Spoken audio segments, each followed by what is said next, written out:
Hi, as you know, I've done a lot of videos in really the past few months where I've talked about Israeli Army doctrine and also Israeli Army technology and the impacts of technology in general. And after one of my videos about the Israelis, somebody reached out to me and said, Hey, I'm actually an Israeli Army officer and you don't quite have it right. And so I invited him to come on to my channel and to basically tell me, like, well, how did I get it wrong? And tell me his vision of things in terms of doctrine, also in terms of technology and the impacts of the technology. I want to introduce Shalom Bar Aretz. He is an Israeli Army major. He's had about a decade and a half, he tells me, of experience doing planning, coordination, and supervising operation. And he also has a YouTube channel called Causality, where he does geopolitical analysis in the Middle East and beyond. And I'm going to make sure that there are links to all of that available so that you can go check it out because his videos are really very interesting. Shalom, what else am I missing? Like anything else you want to say? Like to introduce yourself? No. Yeah, I'm a major in the IDF reserves, right? Not active, but in the past couple of years, that's not much of a difference there. And I do have expertise in the terms of the computer warfare, right? In terms of how the battlefield is organized with technology and how the battlefield is or is not transparent, as it were. And when I did see your videos, and they were very good, but I think that they suffer from something that is easy to fall into a trap. And that is when things are secret, we tend to give them more credit than what they are. And I think this can perpetuate into a kind of misleading what are the capabilities of the army.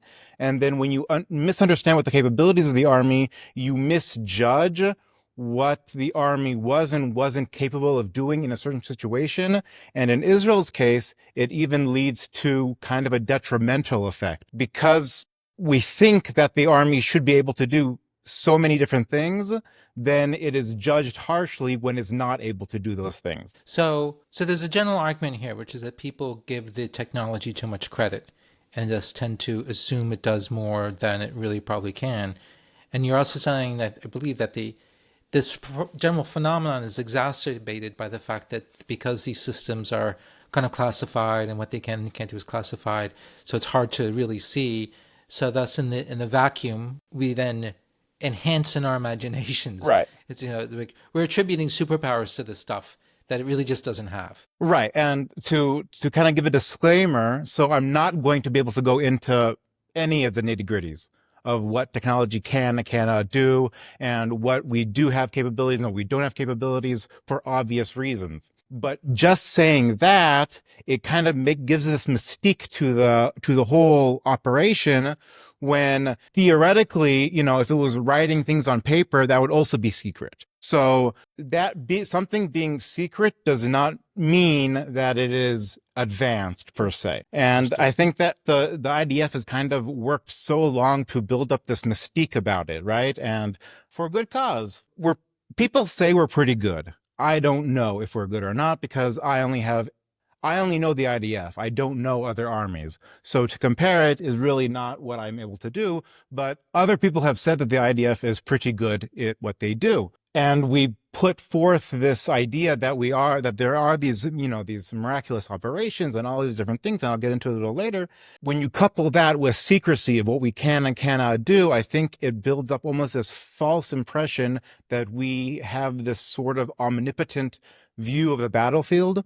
And this was kind of present in your videos where there is a transparent battlefield where we have all of this information and it's just about getting to the decision as quick as possible. When what I can say is that's just not the case, that the technology we do have is good, but it's not anything that would seem so foreign to someone who is familiar with computers in the civilian life. One thing that I like to say is that if $1 trillion company as their main flagship product be a web browser or a map service or a messaging service, then don't expect military, however good it is, to be putting out things that is vastly technologically superior. they are generally comparable.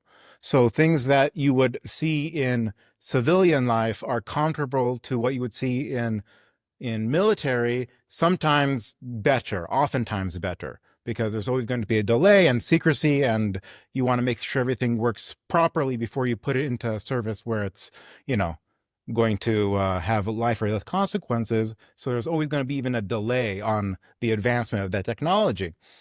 And so when we're talking about battlefields and how transparent they are and how much you can understand from a war room, where that's really where my experience is. I have over a decade of experience of being in war rooms and looking at battlefields and organizing the battle space and all of these different things. You are still always at an information deficit. There was one line you said in your video about if you can remind me about the obesity of information. Right. Infobesity is the main Right. French word. The information obesity was just too much stuff, too much information. Right. And I think at this point, I wish. I wish that there would be too much information, because you are still kind of clutching at the straws, and information still, it's a work, it's a job to move information around the army.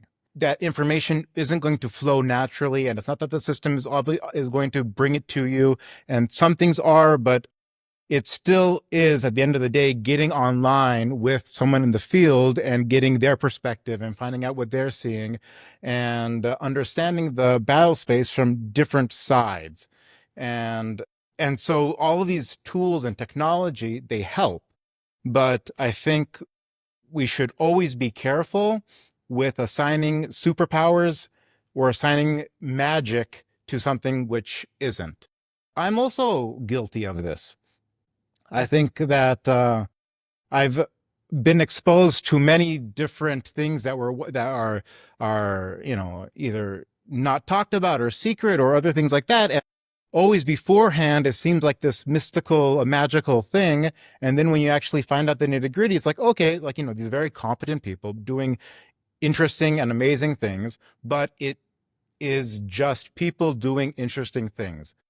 One thing I would recommend is there was the beeper operation against Hezbollah. And it's this almost magical thing. Like, how could this have happened? But they talked about how it was done, right? Getting into the logistics chain of command. I don't have any information besides what is in the public record, so I feel free to talk about it. And getting into the logisticals and introducing it and having a supplier and all these different things, which is pretty good, but it's spycraft. It's regular spycraft, and it isn't anything magical. It can produce magical effects, but it isn't magical. But even if I think about, these amazing missions of the Mossad, until you know the details, you're always tempted to give it this amazing, mystical, magical mystique to it. Right now, the Air Force is going into Iran and, doing all of these amazing things. And I know how the Air Force works in and around myself. But even though I know that it is probably the same when it's in Iran, because I don't know, will automatically assign almost a magical aspect to it.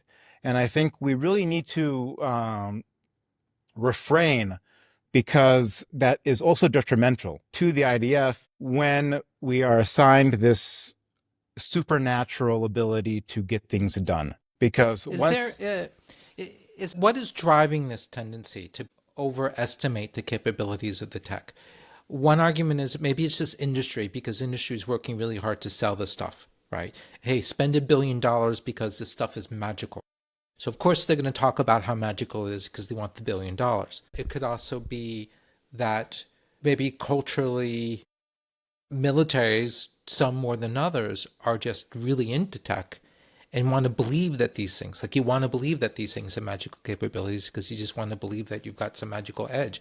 You want to believe that if you're going to battle, you've got some super magic that's going to give you an edge to improve your own confidence. Well, I don't think that we're overestimating the capabilities of technology. And when we do, bad things happen. And I don't think it's industry so much, because when push comes to shove and you're trying to sell an information system even, you need to show what you have. And, like the information systems that we have are pretty good. If you're in a foreign military, go buy it. I recommend them, but it's not magical. And I think I don't know if it's in the military itself or more in like the public where it's assigned. There's recent talks about AI in the military. From what I've seen, AI still isn't there as much as some people think it is. In one of your videos, we're talking about having a human in the loop, and with like when you're asking for a fire engagement, and these are things that I know about. And humans are the entire loop. AI might be there, and it is there in different areas, but there are so many humans that still have a hand on it, that this imagined world where it's just this AI controlling these drones, and there might be a person who needs to like put a stop on it. We at least aren't there. I can't speak to other militaries. There was a I think Palmer Luckey, who deals with these things. He has Adderall and that whole military system, and he says that it's decades away until He said Adderall. He's got Adderall in that whole. what is it called? What is it? Yeah, Adderall's the Andorol? amphetamine for people with ADHD. Yes, Right. probably. Andorol, I think it is. And Enderall, yes, the Tolkien thing. I like Adderall. I saw an interview recently with Palmer Luckey, and he's talking about how the legacy systems are still decades away from being replaced. And if he's saying that, and his whole thing is to push these non-legacy systems, then I don't think it is industry which is pushing that narrative. It's almost human nature, where when things are unknown, it creates this mystique about it. And I also think that in the IDF particular, we have cultivated it. We have more so for our enemies rather than our own consumption, I would think, where, if you don't know what we can do, then we can do whatever. We can do anything. And it's to project strength. And I think most militaries want to project strength. I think that is true. And, we are a strong military. I think the last couple of years have shown that. But we do need to be wary, I think, of moving into the mystical, moving into the magical, and getting ascribed abilities that we don't have. I think in the war in Gaza, there were many incidents where people look at it and say, how could that happen? How could that happen that this civilian was killed? How could that happen that this airstrike happened? And I think that when you ascribe this supernatural ability to the IDF, to how fire control works, to how targeting works, then you are easier to prescribe blame. Because if they are so good, if they are magical, then anything they do is on purpose. There cannot be a mistake if you are using magic. I've seen that a lot. Yeah, I've seen a lot of people ask, how is it that the IDF can be so precise in this instance, and yet here seemingly imprecise? Well, it must be deliberate. They must have meant to kill those civilians or do whatever that was. Right. Because otherwise, how do you explain the lack of precision?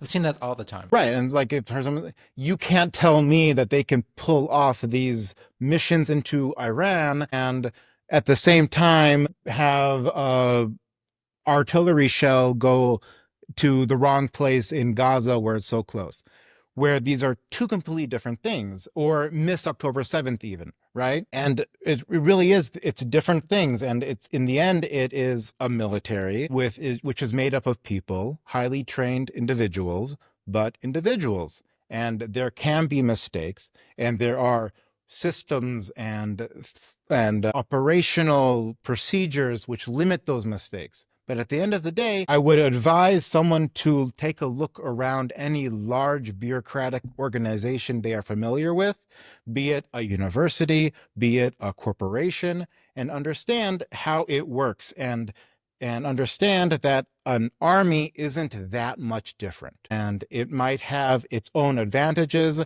and it might have a large budget, but it still doesn't become science fiction. It still doesn't become magic. And at the end of the day, even at this dawn of the 21st century, where there's AI and there's live streams of whatever you want, the Army is still working in a battle space which is full of the fog of war, and decisions are still being made by individuals with limited information, trying to do the best they can with the guidelines they have and to produce the result which is the best result. If that's the context, then I think much more of the war and of mistakes in the war and things like that are understood, because you're not dealing with this supernatural entity which can do whatever it want at will, but a large bureaucratic organization which has worked very hard to have expertise in many different avenues, but it is still at the end of the day made up of men and women trying to do the best job they can, and sometimes mistakes will happen. Here's a question. When you think about the fire chain, like a loop, of course, the notorious one, unfortunately, is the World Central Kitchen aid workers. Of all the humans that are in that loop, what is the average age? Not that young. Not that young. Okay. Not that young. So it's not a bunch of 19-year-olds doing this. No, there's this, I've seen, and I've talked to people even, where there's this misconception that the IDF is this conscript army, and you do 3 years, but really conscripts have their place and they are doing amazing jobs and everything, but the big decisions are not in the hands of 18-year-olds. They are in the hands of people who are in the army for 20 years, for more, or in the reserves. Like, I'm in the reserves, I've been in the reserves for decades, and so you have this built up experience, and you're in different, and there's always going to be reserves in every unit, and in that certain case, the person ultimately responsible for that would have been at least in its 40s, probably in its 50s. Right. I mean, I don't, the extent that I know how militaries work, I don't have any familiarity with conscript militaries. So, I don't know exactly how that kind of breakdown works. So I just kind of imagine, it's a bunch of 18-year-olds kind of in charge of advanced weapons systems. So there's some pros and cons to that, I imagine. Look, you can, like, when you're getting to like a first lieutenant level who is going to be around a 21-year-old, and he is getting this vast amount of responsibility to do many different things. That is kind of, there's pluses and minuses to that. But once you're moving up to the, the captain level, to the major level, to the lieutenant colonel, I mean, these are people who are career military and who have been there for a while. So that brings me to a related topic, and something, as you know, I've talked a lot about in the videos that I'm sure that you watched, which has to do with whether or not the tech exacerbates centralization to too far, to too great of an extent, or does it still allow for some sort of decentralized mission commandy kinds of things? Do you have any thoughts on that? I think it's a tool. It's a tool like any other tool, and it will have pluses and it will have minuses. Just to give to put it in a different age, we're not getting anything away. A radio. Would a radio improve centralization or decentralization? On one aspect, you can check in on your junior officer whenever you want. At the other end of the spectrum, though, because you can check up on him, you are giving him more leeway to do what he wants, because you can always check up on him, so you don't have to be in line of sight. And I think with every information tool, there is that push and give. And in the video, you talked about centralization in terms of from one command to the unit under it. And I think there might be a temptation to interfere with the unit which is under your authority, but that's not a hard temptation to get over. If there is an arch to it, that's an easy arch to manage. There can be some tension in other ways. I've seen it often, and the Army deals with it from the command center to the commander in the field, where it's the same level, right? Where you would have people from the same brigade in the command center and the brigade in the field, and the line of whose responsibility is what can get muddled, and it really has to be decided beforehand, and it's more of an arch to it, and there's not a clear answer always. But when it comes to if the brigade is interfering with the battalion, interfering with the company, then everyone knows you shouldn't interfere. So the temptation might be there. I'm sure it happens, but I don't think it's as big of a problem as one would think. Do you think, what do you make of the the argument that I made that historically, or at least officially within the Israeli army, there's this ethos of, I'm sure there's a Hebrew term for it, but of like the Auftragstaktik or the subsidiarité, like this idea of devolving authority and power and initiative to lower echelon commanders. However, despite that ethos, because of the nature of a lot of the military operations that have been going on for the last 20, 30 years, the political sensitivities plus the technology, it's being eaten away and kind of, there's a sort of trend towards centralization and kind of eating away or weakening away of that ethos of what the French call subsidiarity. The Americans kind of mission command. I don't think it's true in a linear Okay. sense. I had the opportunity to study different textbooks, not textbooks. In the Israeli army, we call it Tol, Torat Lechima, or the Bible of warfare. And I've had the opportunity to look at the different ways that it's evolved throughout the decades. And what you can see from that is that there's always kind of this this push and give. If when you're talking about like the Bible of warfare, obviously you're not speaking about a canon like of texts, or are you? Sometimes yes, sometimes no. Are you speaking of doctrinal publications? It's doctrine. It's also how you do things. It could be simple as to how you clean your gun would be that, or how do you do this kind of operation, or doctrine. It's just with this generalized word of tol, which is what is the general thing that you should be doing in this situation, kind of thing. When you say tol, you're talking about what's written. It's what's written. This is the standard of the army, how you do this, that, or this. How do you go on patrol? How do you conquer a hill? Different things like that. And if you look at different ages of the IDF, there was sometimes kind of a move from one extreme to the next. And I think there was a time when it was far more centralized than it is today, and there was a time when it was far more decentralized than it is today. And it's something which is in the minds of the IDF. It is not something that is just given to whatever happens. And there is a large emphasis on letting the lower commander do what he thinks is right within the bounds assigned to him. And that's really the key, because it's all about giving a boundary, both in terms of territory, it might be, both in terms of authority, and here you could operate. And this is your little area where you can do what you want here. If you want to do something else, then you need to ask for permission.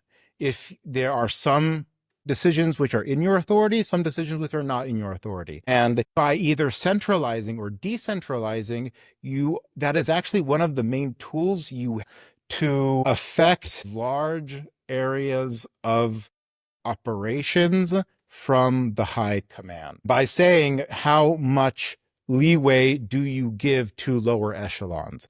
If you are really, really strict, then it means that less will happen. So if you want less to happen, you're going to make it stricter. When you talked about the capabilities of the technology and sort of the difference between the expectation and the reality, I get the sense that one of them is that, for one thing, the idea, the fantasy of a common operating picture where everybody sees what everybody else sees is still, we're not there yet. And I wanted to know, like, if you could talk about that, but also the question of the difference between what people in the command center at headquarters see versus what people in the field actually see. Separate that into two.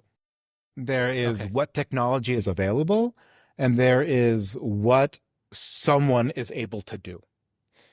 So at the command center, there's always going to be more technology. No matter where you are on the technological ladder, there's always going to be a larger amount of abilities in the command center. But I think one of the biggest differences is just the environment. It's the difference between trying to do something on your phone while you're running a marathon and sitting in front of the computer with 5 monitors with air conditioning. And there is going to be advantages and disadvantages to both those extremes. The art is to always adapt and always try to find where do you have the advantage and then assign those decisions to the proper place. And I think that's one of, when I was talking about where there's a tension between the commander in the field and the command center, it's really that, where there are things that are assigned to the command center and things that are assigned to the people in the field. And you really need to manage those expectations of who's deciding what. And most of it what should be done is that you do that according to who has the relative advantage. Because sometimes there are things where it's only the commander of the unit should decide, and some things it's like, no, that can be delegated. Relative advantage in terms of access to more of the pertinent information? Both access to the pertinent information and also the time and quiet to decide without, we call it under the fluorescent lights.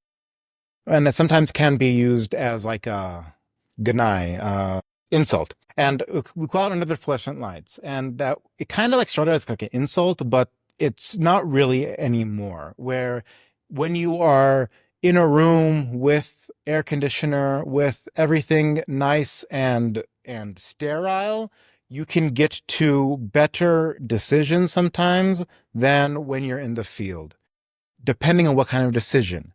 When you're in the field, you can have this much richer understanding of what's happening in the exact fight, per se.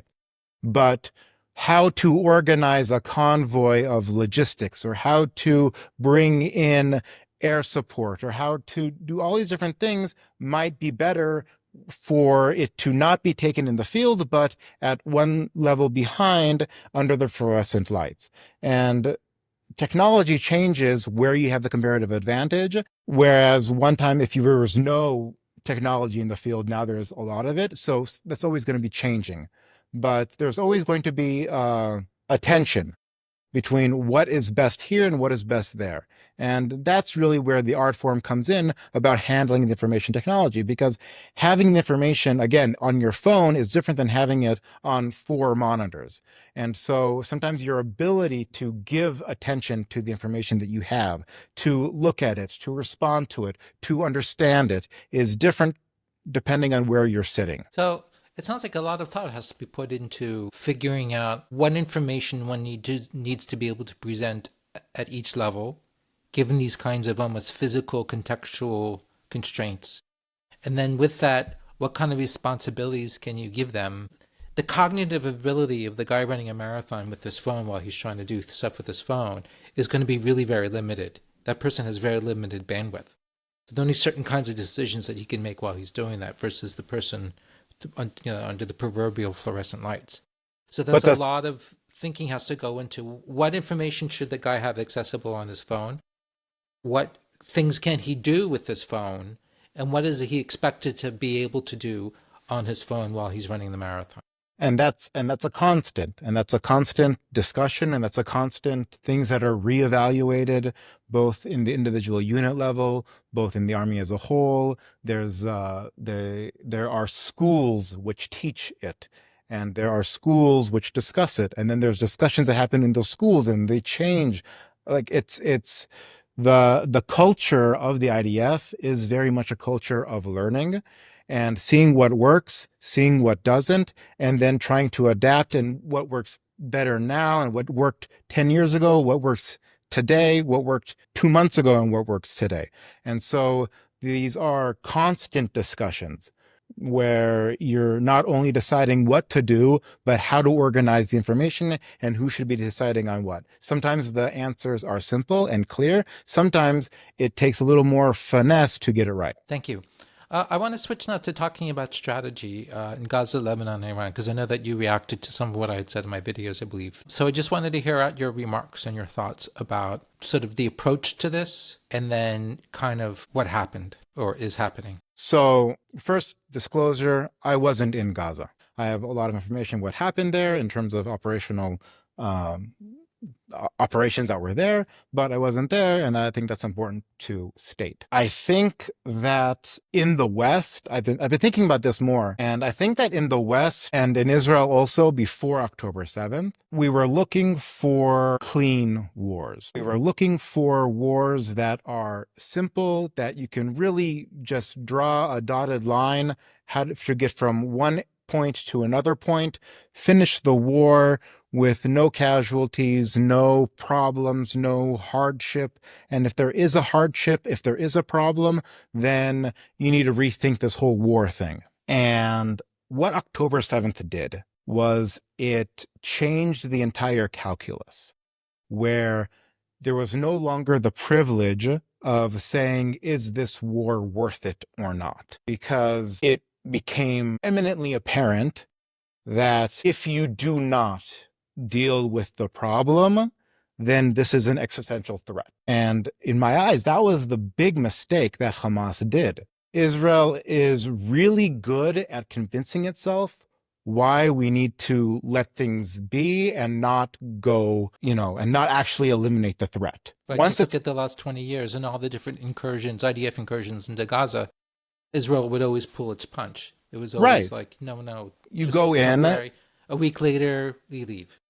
Right. You go in, you mow the lawn, as it were, and then you leave, and you say that the enemy was deterred. Well, what Israel learned was to take away that word deterrence. The idea that you can just deter an enemy when we're talking about the enemies we're talking about, who will destroy everything of their own people, their own families, and everything in order to cause us harm, then deterrence doesn't fit into that equation. When it's like, okay, so it's not deterrence. So what do we need to do? We need to get to a situation which is either better or good.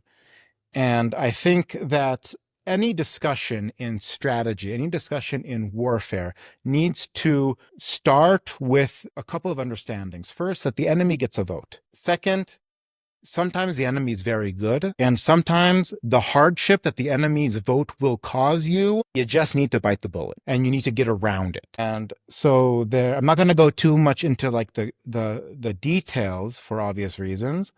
But when you're looking at Gaza, there's so many people saying, well, why didn't the IDF do Y? Why didn't it do Z? You could have just done this, and this. Well, understand that, there was a lot of people doing a lot of planning, and sometimes it's difficult. I remember in the very beginning of the war, I called up a friend of mine on a secure line who was more in touch with what was going on in Gaza. And I asked him, like, okay, so what's the plan? Like, is there going to be some sort of like amazing thing to deal with tunnels, to deal with Hamas, to deal with the civilian infrastructure? Because again, even I fall into that trap of if something's secret or like, this mystique that there must be this like ace up the sleeve that you can just do this magical thing and everything is going to be okay. And he said to me, look, there is no spaceship. If you think that there's going to be this magical science fiction thing that comes down and solves all of our problems, it's not happening. There is a plan, but it's a regular plan. It's a plan that we know as IDF officers. It's nothing crazy. But when you're looking at the strategy in Gaza, you have to understand that you have to understand that Hamas presented us with many difficult problems. The taking civilians hostage, taking the entire population of Gaza hostage and taking our own civilians hostage. This caused major problems with conducting a regular military operation. And the tunnels is this huge problem. I think that can be said out loud now when they have talked about that perhaps we have destroyed 20% of the tunnels to this date. After 2 years of war, you can understand the vast problem that dealing with these tunnels had to do with. When we had control of Rafah for half a year and there were still terrorists coming out of the tunnels, then just anyone can think for themselves. If that is known beforehand, and we know things beforehand, how difficult it's going to be, then what kind of strategy are you devising? This isn't to say that they have control of the tunnels, then you have to say, well, good on you, I guess we lose. Because the enemy gets a vote, but so do you. And in the same way that Hamas didn't give up because we have air superiority, or Iran doesn't have to give up because we have air superiority, they are trying to devise ways to neutralize that. And also, Western armies can recognize when the enemy is doing something which causes you strategic and tactical problems and devise ways to get around that, to devise a strategy which will reach your goals, even if it isn't the conventional strategy that people on the outside are saying, well, why don't you do this or that? I have often criticized the Israeli military in the following way. My criticism is that they have often confused tactics for strategy, and that because they're so good at tactics and so good at improvising, like I feel like as a military that's superb at, Israeli culture, you just sort of, here's a problem, you figure it out. And they're so good at that. But that their excellence at that makes it easy to confuse for strategy, and thus often there's just too little strategy going on. It's like we're tactically amazing, we are operationally amazing, but that's kind of sufficient, and thus never get to the strategic part of it. That's my perception, having watched Israeli military operations really since the 1980s, and everything I read about that. I would say I don't see that. First of all, if there's a problem with strategy, it isn't that. I think that everyone knows you need a strategy, and everyone knows you need to get to that strategy. There can be debate, what is the best way to do this or that, and this could be an endless debate and can always be debated. But I don't think it's from a lack of an understanding that you need to have a comprehensive strategy to get to larger war goals. I do ask people to take a step back and ask the question, what were the war goals going into Gaza? Well, the war goals were to get the hostages back, was to eliminate the military and governance capabilities of Hamas. Now, I think one of the big problems was that it was said often that we need to just eliminate Hamas, which is this not clear, this goal that can never be ever achieved, because as long as you have one person who says, yeah, I kind of like Hamas, then you lose. Well, you shouldn't give yourself a goal that is the bar that you set for yourself. But when it was articulated more and often that the three goals, you get the hostages back, deteriorate their military capability and the government's capability. Well, the hostages got back. Was that a mistake? Was that just a happenstance? No, that was an outcome of a clear strategy. Hamas's military capability is a shadow of its former self. Is it still there? Sure. But it lost all of its rocket capabilities. It lost all of its organizational capabilities. It was an army, and now it is cells of guerrilla operations. Is it reconstituting itself? Perhaps. Its governance is still to be decided. And I think that it is easy to say, well, these are besides the point. This, has nothing to do with strategy. This was like Trump that came in or something else. But no, it's all connected. These were clear goals, and there was clear idea of how you get to that. But I think the mistake often made, and I saw this again with your video on Iran, was to think that a plan needs to be completely set in stone. One of my favorite quotes is from Eisenhower, where I'll paraphrase it, where it's, plans are meaningless, but planning is everything. I understood this at a level that I never thought possible during this war. And when you are making plans, whether they be tactical, whether they be operational, whether they be strategic, you have to understand what is not in your control. You have to understand what isn't able to be perceived in advance. especially when you're talking about a long war. And I think when Israel went into this war, it settled into a long war. It realized that this is not going to be another 2 weeks and we get out. And once you realize that it's going to be a long war and you settle in for it, then you can start to think, okay, well, what do we need to do to achieve our goals? And sometimes the answer isn't I do 1, then 2, then 3, then 4, then 5. Rather, you say, whatever the answer is, I need to do 1, 2, and 3 beforehand. And it's going to focus on that. And then you're going to create opportunities. And I think you can see this with 3 examples. None of them are fully set yet. None of them have been fully realized. But if you look at Lebanon, if you look at Gaza, if you look at Iran, I'm going to start with Lebanon. With Lebanon, what are you trying to do with Hezbollah? You're trying to degrade their capabilities to such an extent that the Lebanese government can take over, right? This is way above my pay grade, but I think that's pretty much clear. Where, okay, so you're degrading Hezbollah, and you do it over the course of a couple of months, then you do it with intensive warfare, and then you take a step back. Okay, there's pressure, international pressure, and then the Lebanese government starts forming. There's a new president. How is this going to work? And then you're managing that. It hasn't worked. Well, okay, we can degrade it further. And then now after these opportunities have been created, perhaps if we degrade it further, then it can take over. When you look at Gaza, well, there is no Lebanese government. There is no other government in Gaza besides for Hamas. And, they had this, this huge amount of support.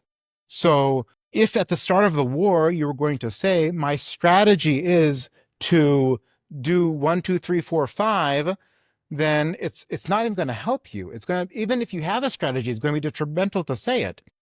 So you degrade Hamas, and then after you degrade Hamas to a point, there starts to be these militias that are not Hamas that start popping up. Now, these militias wouldn't have popped up in the beginning of the war. They would only pop up after you degraded Hamas. But if you said in the beginning of the war that you go on militias to pop up, then that would hurt the chances of militias popping up. And you don't know what else is going to happen.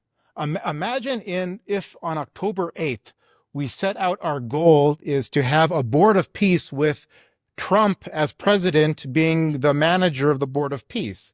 There's so many things beyond our control. So what you want to do is to create the space where something else can happen. And sometimes it is by degrading the enemy. And that has 2 benefits. One, you're degrading the enemy. And the enemy is your enemy. And if he's degraded further, then he can do you less harm. And then the secondary benefit is by degrading the enemy, you're creating the opportunity for other things to happen. But if you tried to pretend that you knew what those other things are going to be, then I would be worried. So the following is written by General Armel Diarou, he's now he's a general. At the time, he was a colonel. And he wrote this memoir of his time in Central African Republic a few years ago. And he talks about the ambitions. Like, what did they try to achieve in Central African Republic? Right, because you can't, it was like a brigade. You send a brigade. What is a brigade going to achieve in this huge country, really? And then what's the point, of any of it? And then he talks about how the ambitions were modest. And he compares this with I compared it with American ambitions. I think that the American military has a tendency to think really big, like what we're trying to do in Iraq and trying to do in Afghanistan. We have these really big ambitions. Whereas the way I see it, when the French would go to a lot of places, they aspire to much less, in part because they have fewer resources and thus they're less, they don't delude themselves, I think. They're more realistic, actually, about what they can achieve. But anyways, so Diarou's writing about this. And also part of the problem is that, part of my reflection is this question of whether or not you can have decision. So if you read older things, like if you read Clausewitz or Foch, there really is this idea that you want to have a decisive battle. You want to win a war decisively. And it's clear. You've achieved something. Whereas now it feels like it's just becoming more and more elusive having any kind of decision in battle. So what I say is, and this is actually a piece that I wrote about the evolution of French counterinsurgency strategy, I say that in modern conflicts, Giroux says, and this is taken from Giroux's memoir Operation Sangaris. He says, we might consider a decisive battle as one of which the product is the opening up of immediate strategic possibilities with the potential to influence profoundly the course of events in an enduring fashion. And then I say that what they're doing in Central African Republic is they're aiming for creating strategic possibilities in the hope that somebody might exploit those possibilities. So Right. it's not, rather than have the idea that one should have a clear vision of your desired political end state, which is something that I've been saying a lot in my writing, that, according to all these strategists, this is something that you should have. The idea here is that you almost can't. And what you have to be satisfied with is simply to be able to create an opportunity. You open a window such that some sort of political something can emerge. But if you don't do it, it's never going to happen. But it doesn't necessarily mean it will happen. It's just you're creating the possibility. I would say yes, but perhaps with a little more assertiveness. You're not just creating a possibility and then letting it do whatever. You can have an end state in mind, but the route to get to that end state shouldn't be set. Like, you should have flexibility in the plan. To compare Iraq and Iran, the mistake in Iraq wasn't necessarily toppling Saddam. It also could have been a mistake. And I think it probably wasn't. I think that I have a video about regime change and when is regime change good and when is it bad and what are the conditions for a good regime change. And I think that one of the conditions is that the regime you want changing is obviously worse than any possible outcome that would replace it. And with Saddam, you could theoretically have worse options than Saddam, as bad as he was. With Iran, I think really it's as bad as it gets. And so I think that the problem with the Iraq war was, people said the problem was that it wasn't thought through. I think that the problem was people thought it could be thought through. That you could go in and do 1, 2, 3, 4, 5, 6, 7, you put in a new regime, everyone loves that new regime. If you do everything right, then you win. But it's impossible. I can't imagine what would happen in Israel if the leadership was taken out, for me to think about what happens in Iraq or Iran, what the internal dynamics will be, who will be the power players, what's going to be going on, it's ludicrous. That doesn't mean you can't do anything. What that means is that what you do has to be within the knowledge that you cannot control everything. So once you kick open this Pandora's box, you've kicked it open. You No. just have to decide if it's worth it. Well, once you kick over the Pandora's box, you've kicked it open. And then once it's open, you can still have a role in trying to shape the outcome. Whatever's emerged. Right. But if, let's say with Iran, there's Pahlavi, and then there's separatists, and there's all these different things. And it's well, what's the plan with Iran? On the face of it, if we said anything, it would be the wrong thing to do, right? Because if you say that we want a new Shah, then that's obviously going to turn him into a puppet, and it's going to be, it's going to hurt his value. And anyone who wants to be a separatist, then they're going to feel that, you've betrayed them and that any other options are closed. I don't know how much power he has in Iran. It seems like he has some following. Does he have a mass? He has following. He's able to call people to the street, to tell them to stay home. But does he have as much following as, let's say, there's a split in the regime? Or there's so many different things that can change the dynamics of the Iranian, of how a regime change could happen, that to try to put your thumb on the scales right now, I think would be detrimental to almost every cause, including the cause you're trying to put your thumb on. So you're saying that to some extent, at some point you can't plan, and it's almost best not to have a plan. Because it's foolish planning. Plans are meaningless. Planning is everything. Because in the act of planning, you are looking at the different eventualities. You are understanding what's in the field. You're understanding the different pieces that put together. You're understanding who are the actors involved. And you are getting a plan in line. but don't fool yourself into thinking that this plan is set in stone. And also don't go telling everybody your plan, because either the enemy is going to use it against you, or if you want to change the plan, which you will probably want to do, then people are being like, oh, well, that wasn't your plan in the first place. So you want to be planning, you want to be looking at the different people who could take power, the different forces which could come to the fore. But it's this giant country with all of these millions of people, and there's a regime that is a totalitarian regime which has put a clamp on all political activity. So once you open up that clamp, I don't know what you're going to see inside. I don't think the regime knows what you're going to see inside. I don't think the Iranians know what you're going to see inside. So to come from the outside and pretend that we can impose one solution or another with the best intention possible, even, I think it is hubris. And I think that the problem when you don't know something isn't to say, well, then my hands are tied, but rather to operate within that understanding. And I think if you look at the actual statements coming from the White House, coming from Israel, coming from a lot of different actors, it's saying that, the Iranian people will have to decide in the end. The Iranian people will have to take matters into their own hands. We can only go so far. And it is easy to dismiss those, but I think there's a real truth in that, where what that means is that right now we need to degrade the power of the regime.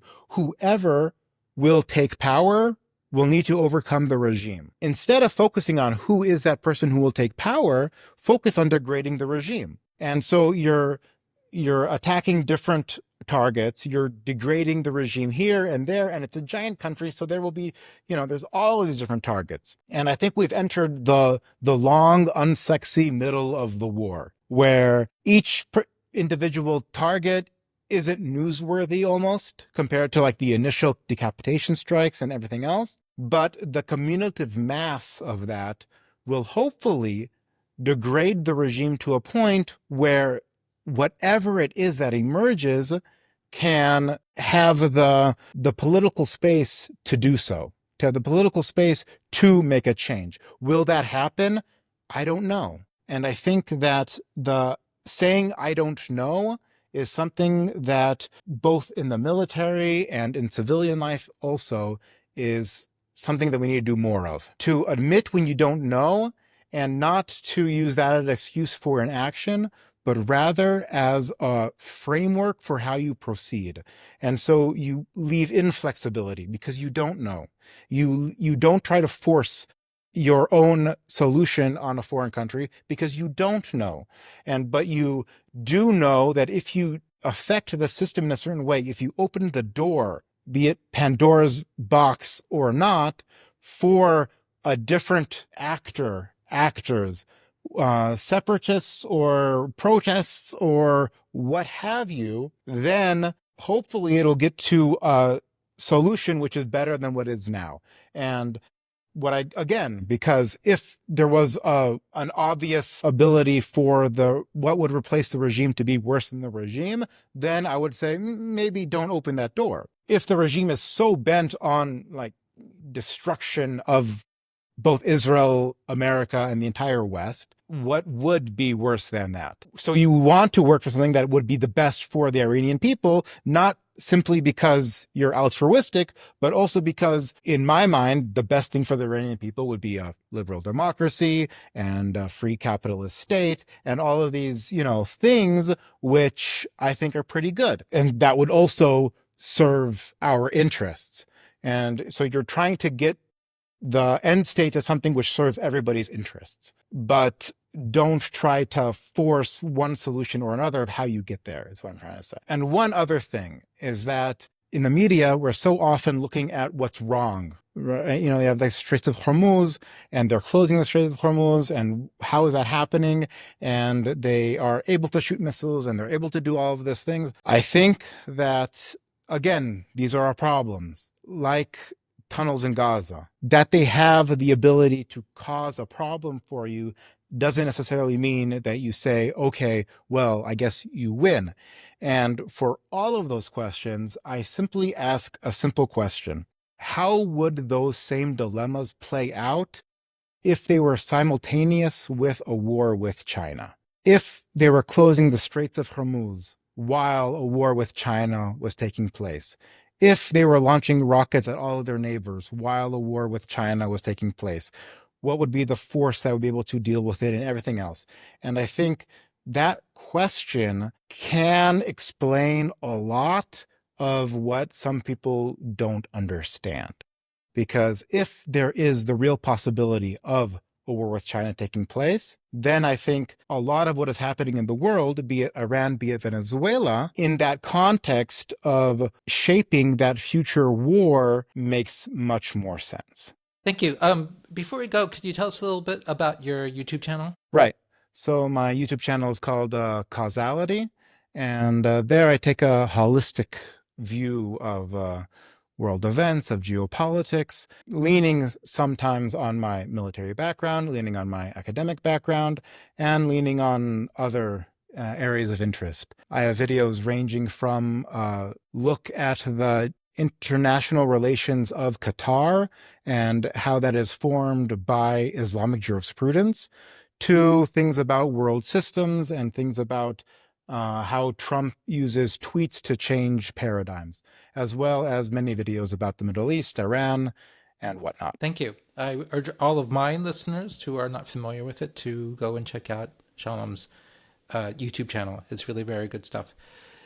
Shalom, thank you so much for taking the time to talk with me. Thank you for having me. Very interesting conversation, and I think that this is something that certainly my viewers will enjoy, and I'm presuming your viewers, of course, will enjoy as well. So thank you.